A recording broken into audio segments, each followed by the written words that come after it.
Economy का देख रहे हैं, ठीक है, मई महीने का। तो पहले ये आर्टिकल देखते हैं कि नॉर्थ ईस्टर्न रीजन जो है हमारा, recently prime minister of India inaugurated rising north east summit 2025 hosted by the donor ministry. तो सीधे सीधे प्रीलिम्स में ये भी पूछ सकता है कि ये जो समिट होता है राइजिंग नॉर्थ ईस्ट समिट, ये कौन सा मंत्रालय कराता है? सो ministry of development of the north eastern region, मेरे ख्याल से सिंधिया हैं। नाउ अगर हम और न्यूज़ में देखें, so importance of North East India's strategic location, prime minister also gave the vision of East, that is empower, act, strengthen and transform. इसका विजन भी दिए थे as a policy framework for North East. Prime minister while describing the regions 8 states as अष्ट लक्ष्मीज, 8 forms of goddess Lakshmi, listed the bioeconomy, bamboo, tea production, petroleum, sports and ecotourism as some of the areas where the region is an emerging hub। तो इसमें रटा होना चाहिए, अगर सारे नहीं तो कुछ तो होना ही चाहिए। जैसे इको टूरिज़म हो गया, स्पोर्ट्स हो गया, बायो इकोनॉमी हो गया, बैम्बू हो गया, क्योंकि असम में बहुत बैम्बू उगते हैं। बायो इकोनॉमी हो गया, बैम्बू हो गया, स्पोर्ट्स हो गया, इको टूरिज़म हो गया, चाय का प्रोडक्शन होता है, खेती वगैरह, और असम में पेट्रोलियम भी है। तो ये कुछ सेक्टर्स एरियाज़ हैं जहाँ पे नॉर्थ ईस्टर्न रीजन हमारा एमर्ज हो सकता है एक हब के रूप में, ठीक है। इसीलिए मोदी ने इसको अष्टलक्ष्मी के रूप में देखा है, 8 forms of goddess Lakshmi. 8 states हैं ना नॉर्थ ईस्ट में हमारे, ठीक है। नाउ की हाइलाइट्स देखा जाए एक एक सेक्टर वाइज, तो टेक्सटाइल, हैंडलूम और हैंडीक्राफ्ट में north eastern region is a hub for sustainable textiles and handicrafts. जैसे कि असम का जो मूगा सिल्क है उसको ऑलरेडी जीआई टैग मिल चुका है, तो ये बात याद रखो। नागालैंड के ट्राइबल शॉल्स हैं, त्रिपुरा के बैम्बू क्राफ्ट्स हैं, ठीक है, त्रिपुरा के बैम्बू क्राफ्ट्स हो गए और असम के मूगा सिल्क हो गया। देन ओवर 53, अच्छा, north eastern region plays a dominant role in India's handloom sector, contributing 92.9% shawls, mekhla chadors, stoles and scarves, nearly 78.5% of traditional garments। ठीक है, तो मोटा मोटा लिख सकते हो कि traditional garments as well as shawls में नॉर्थ ईस्टर्न रीजन के प्रोडक्शन की मोनोपोली है। Over 53% of looms and more than 50% of weavers in the country belong to the north eastern states, ठीक है। तो ये हो गया टेक्सटाइल और हैंडलूम के केस में। देन रिन्यूएबल एनर्जी की बात करें, over 60 gigawatt of exploitable conventional hydropower potential with major reserves in Arunachal Pradesh, Sikkim and Assam है, ठीक है। तो असम, अरुणाचल प्रदेश और सिक्किम में क्या है? Unexploited, unrealised conventional hydro power potential अभी भी है 60 गीगावाट से ज़्यादा, ठीक है। जो कि 60 gigawatt of exploitable conventional hydro power potential है। अगर इसको हम इंडियन कॉन्टेक्स्ट में देखें, so that is 40% of India's total conventional hydro power potential. वो अकेले नॉर्थ ईस्टर्न में है और अभी तक अनरियलाइज्ड है, और स्पेशली 3 राज्यों में, अरुणाचल, असम और सिक्किम में, ठीक है। आईटी और आईटीईएस की बात करें तो rapid IT infrastructure development including 100 एकड़ आईटी पार्क असम में, STPI complex in Agartala and region's first IT special economic zone with an innovation hub inaugurated at Mantri Pukhri Imphal. मंत्री पुखरी इम्फाल 2021 में क्या हुआ था? रीजन का पहला आईटी स्पेशल इकोनॉमिक जोन बना था क्या? एक बार कंफर्म कर लेते हैं। So what does chat GPT have to say? The Mantri Pukhri IT SEZ is being developed by the government of Manipur through Cyber Corporation of Manipur, spanning approximately 27 acres adjacent to STPI campus.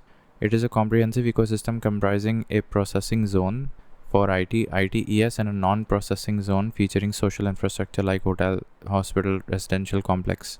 तो इसका मंत्री पुखरी इम्फाल मणिपुर में है। 2021 में launch किया गया था 27 एकड़ में, और फेज़ 1 बिल्डिंग नियरली कंप्लीटेड हो चुका है, और it is a landmark project for the region and one that's steadily advancing by 2026। It's slated to be a fully operational ITES hub with robust ecosystem, ठीक है। तो 2026 तक ये बन के तैयार हो जाएगा। और यहाँ पे जो है training incubation centres in collaboration with Tata technologies, HCL tech बी वगैरह ये सब आएगा, ठीक है। और ये the first processing zone building began in early 2021 with IT innovation hub. तो ठीक है, making it the first IT innovation hub in the entire north east. ठीक है, तो IT innovation hub एक तरह से बन रहा है मंत्री पुखरी इम्फाल में. It is the region's first IT SEZ as well as IT innovation hub. तो ये भी मंत्री पुखरी इम्फाल में बन रहा है. दैन इंफ्रास्ट्रक्चर लॉजिस्टिक्स की बात करें तो जो है ढोला फाइनेंशियल ईयर 24-25 में 78 kilometers of national highway were built with the bridges like Dhola Sadia and Bogibeel, further enhances Assam Arunachal connectivity. तो 2024-25 में ये लगभग 80 किलोमीटर का ढोला सड़िया एंड बोगीबील ये ब्रिजेस बनाए गए थे असम अरुणाचल कनेक्टिविटी को बनाए रखने के लिए, इम्प्रूव करने के लिए. Now air connectivity has been improved with 17 airports. तो 2013 में 9 एयरपोर्ट थे, आज 17 एयरपोर्ट हैं. तो ये भी है. देन जोगी गोफा IWT terminal in Assam is strategically linked to multimodal logistics park to boost international trade and access.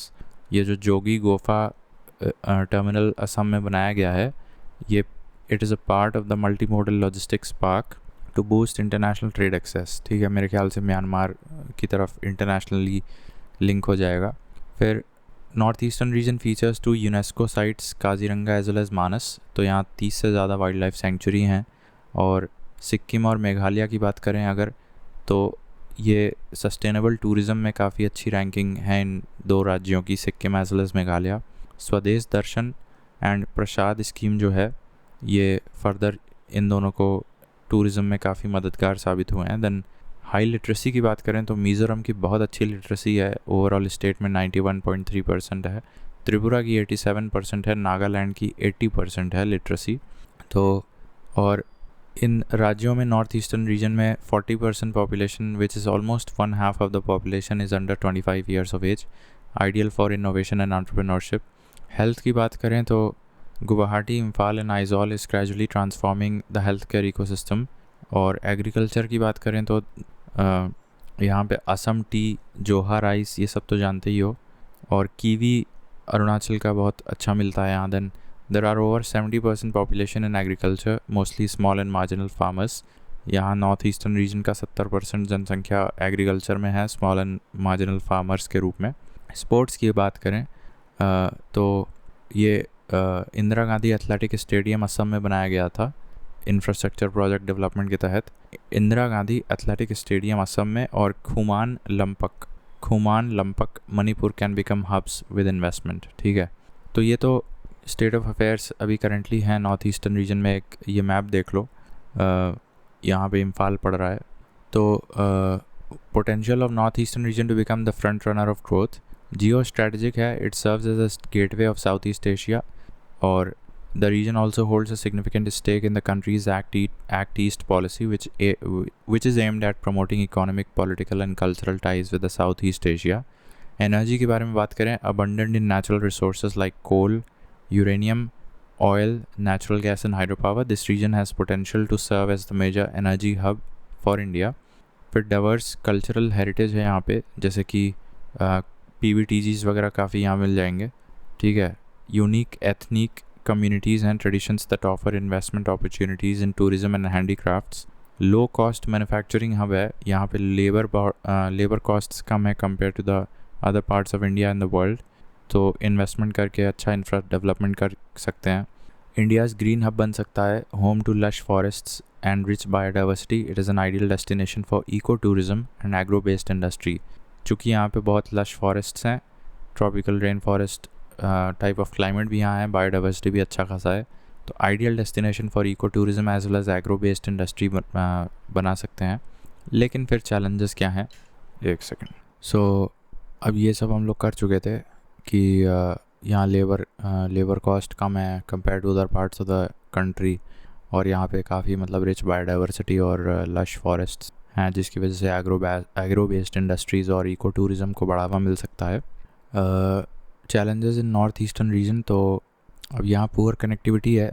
The region's only connection to mainland India is narrow Siliguri corridor. एक ये प्रॉब्लम है कि कनेक्टिविटी काफ़ी यहाँ पे लिमिटेड है और स्ट्रेटेजिक है, मतलब इसको गया तो फिर इंडिया से एक्सेस ख़त्म हो जाएगा, isolating the region from the rest of the country which affect movements and logistics. तो फिर इंसर्जेंसी एंड आर्म्ड कॉन्फ्लिक्ट्स, और इसी चीज़ का फ़ायदा भी उठाते हैं long standing insurgencies due to demands for autonomy और ट्राइबल राइट्स। फॉर एग्जांपल, अब ये एक नागालैंड में एक सोशलिस्ट काउंसिल है, national socialist council of Nagaland, जिसका नाम है इसक मुइवा, और इनकी डिमांड है ग्रेटर नागालिम, दैट इज़ ये अब इनकी कुछ ऑटोनमी वाली डिमांड्स हैं, ट्राइबल राइट्स वगैरह, इसक मुइवा, ठीक है। तो ये टर्म याद होना चाहिए, इसक मुइवा, ये National Social Council of Nagaland की मांग है। And then Greater Nagalim, then Kuki Meitei के बीच ये ट्राइबल कॉन्फ्लिक्ट्स होते रहते हैं मणिपुर में, ठीक है। तो ये insurgency as well as tribal conflicts एक प्रॉब्लम है apart from poor connectivity of the Siliguri corridor. Narco terrorism की बात करें तो नॉर्थ ईस्टर्न रीजन में bordering near the golden triangle, जो कि म्यांमार, लाओस, थाईलैंड वगैरह है, which comprises of the Golden Triangle, serves as a key transit route for heroin and synthetic drugs due to porous and poorly monitored borders। तो यहाँ पे जो international borders हैं, they are porous as well as poorly monitored due to the presence of, I think, rainforests, dense forests and very asymmetrical topography कह सकते हैं, ठीक है। तो नार्को टेररिज्म में ये लिख सकते हैं कि गोल्डन ट्राइंगल जो साउथ ईस्ट एशिया में म्यांमार, लाओस, थाईलैंड वगैरह, उसका ये एक अहम ट्रांजिट राउट है हमारा नॉर्थ ईस्टर्न रीजन, ठीक है, due to poorly monitored borders as well as porous nature of borders. So in states like Manipur, Mizoram etcetera, Nagaland and Arunachal Pradesh ये प्रॉब्लम है। नाउ ह्यूमन राइट्स वायलेशन की बात करें तो supreme court, NHRC etcetera raised concerns about the lack of accountability under armed forces. Prolonged presence in Nagaland and Manipur has fueled separatist sentiments। अब ये वही चीज़ है, देखो जैसे हम बता रहे थे कि national socialist council of Nagaland, Isak Muivah, उनकी जो ग्रेटर ऑटोनमी डिमांड्स या clashes, frequent clashes between Kuki and Meitei tribes of Manipur, तो इन सब की वजह से कई बार यहाँ पे ह्यूमन राइट्स वायलेशंस भी होते हैं। इन्हीं क्लैशेस में supreme court as well as NHRC etc. raised concerns about the lack of accountability under Armed Forces Special Powers 1958 Act। तो prolonged presence in Nagaland and Manipur has fueled separatist sentiments। तो अब इन clashes को या तो sort out कर लो, ठीक है, या इन संस्थाओं, for example national socialist council of Nagaland, Isak Muivah जैसे काउंसिल्स की डिमांड फॉर ग्रेटर ऑटोनमी की डिमांड्स पूरी कर दो, तो या फिर इनको रिप्रेस सप्रेस कर दो। तो सरकार, जो government of India had resorted to the latter approach, that is suppression. तो फिर सप्रेशन किया तो कैसे किया, उसके पीछे एक उन्होंने एक्ट बना दिया था, armed forces special powers act 1958, जिसके अंदर कुछ ड्रकोनियन फीचर्स हैं। और तो इस एक्ट के प्रोविजंस के तहत आर्म्ड फोर्सेस का जो प्रेजेंस इस रीजन में था बहुत ही लंबे समय तक, और काफ़ी सीवियर ऑपरेशन भी जो इन्होंने किया Nagaland as well as Manipur में, उससे यहाँ के जो लोकल नेटिव लोग हैं उनके अंदर सेपरेटिस्ट सेंटिमेंट्स काफ़ी ज़्यादा फ्यूल हो गया। दैन एनवायरमेंटल वल्नरेबिलिटीज़ की बात करें so prone to natural disasters like flood, landslides and earthquakes. For example annual Brahmaputra floods displace lakhs of people in Assam and destroy crops. तो ये सब चैलेंजेस हैं, ठीक है। नाउ अब initiatives for the development of North eastern region, तो हम Indian level पे ही बात करेंगे। जैसे North East special infrastructure development scheme supports in developing physical infrastructure like water supply, power connectivity, tourism and social infrastructure in the north eastern region.